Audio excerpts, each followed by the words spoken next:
ভোটগুলো পেয়েছি যা বা ম্যাক্সিমাম আপনি যে ভোটটা আমরা পেয়েছি 1,49,000 ভোট পেয়েছি আমরা, প্রায় 1,00,000 লক্ষ ভোট পেয়েছি আমরা 2,08,000-এর মধ্যে। তা সেই ভোটটা ম্যাক্সিমামই আমরা হিন্দু কমিউনিটি এলাকা থেকেই আমরা বেশিরভাগ পেয়েছি। মুসলিম এলাকার লোকজন আমাদের সেরকমভাবে ভোট দেয়নি। ওর ম্যাক্সিমাম ওই এলাকার ভোটটা ওই সিপিএম পেয়েছে, কংগ্রেস পেয়েছে, তৃণমূল পেয়েছে। ফলতার পুনর্নির্বাচন কি এবারে রাজনৈতিক ভবিষ্যৎ কি একেবারে চেঞ্জ করে দিল? রাজনৈতিক ভবিষ্যৎ চেঞ্জ হয়ে গেল, সাধারণ মানুষের নিরাপত্তা ফিরে গেল, সাধারণ মানুষ নিজের মতো করে বাঁচতে পারবে। আর এই শুভেন্দু অধিকারী বলেছেন নন্দীগ্রামেও কিন্তু একই রকম ফল হবে, ফলতাই সেই পথটা দেখিয়েছে, কি বলবেন? হ্যাঁ, অবশ্যই ফলতা পথ দেখিয়েছে এবং উনি নিজে ফলতাকে পথ দেখিয়েছে, ওনাকে অনেক ধন্যবাদ।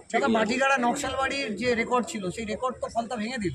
হ্যাঁ, ফলতা ভেঙে দিল। ফলতার রেকর্ড, ফলতাকে সুযোগ দিলে আরও অনেক রেকর্ড ভাঙবে, ফলতা কর্মসংস্থানে ফিরস্থান হবে, এটাও দেখবেন পশ্চিমবঙ্গের রেকর্ড ভেঙে দেবে। এবং সেখানটাকে কি আমরা এবার মন্ত্রিসভায় দেখতে পারবো? এসব আমি জানি না, আর এইসব ব্যাপার নিয়ে এখন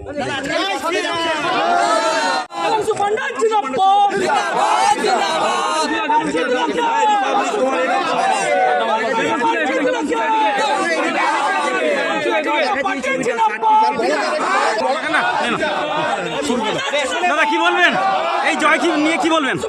এই জয় ফলতাবাসীর জয়, এই জয় ফলতাবাসীর জয়। এবং এই জয় যেভাবে আমাদের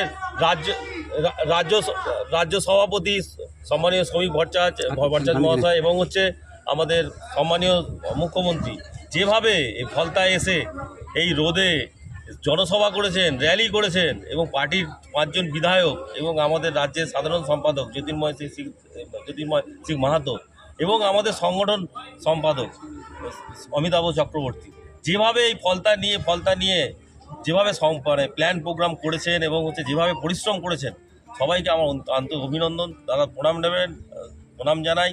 এবং এই জয়ের পেছনে ফলতাবাসী এবং হাসিমনগরের দিদি ভাই বোনেরা, মা বোনেরা যারা যেভাবে আন্দোলনটা করেছে, তাতে সবাই এই তো জয় তাদেরও।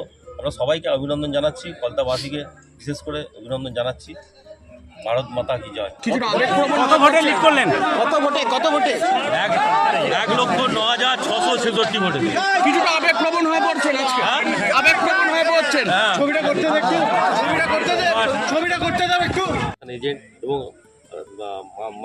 মাধু কুমার দিদি যেভাবে করে রেখেছেন, এবং ছেলেরা আমার ফলতায় যারা পার্টির ছেলেরা, তারা সবাই মিলে যেভাবে ফলতাকে জেতানোর জন্য এবং এই মানে এই গণতন্ত্র ধ্বংসকারী এই জিহাদিদের থেকে মুক্তি পাওয়ার জন্য যেভাবে পরিশ্রম করেছেন এবং সাধারণ মানুষ যেভাবে সাপোর্ট করেছেন, সবাইকে আমরা অভিনন্দন থাকলো। এই সাধারণ মানুষ যে সাপোর্ট করলো, এবার সাধারণ মানুষের জন্য ফলতার বিধায়ক হিসেবে আপনি কি করবেন? দেখুন, ফলতায় প্রবলেম রয়েছে, জলের সমস্যা রয়েছে, এসিজেটের সমস্যা রয়েছে, ফলতায় নদী বাঁধের নিয়ে সমস্যা রয়েছে, এছাড়াও আরও বিভিন্ন রকম সমস্যা রয়েছে যেটা ফলতায় গণতন্ত্র ছিল না আর সাধারণ মানুষ কথা বলতে ভয় পেত, সেইটা ফিরে এসেছে। ভারতীয় জনতা পার্টি সরকার গঠন হয়েছে, ভারতীয় জনতা পার্টির ওখানে বিধায়ক রয়েছে, সব এখন ফলতার মতোই চলবে। ফলতায় কারুর কথাই চলবে না, ফলতায় কারুর মানে চোখ রাঙানিতে ফলতা ভয় পাবে না, ফলতায় মা বোনদের উপর কোনো অত্যাচার হবে না, সেটা আপনারা নিশ্চিত লিখে রাখুন।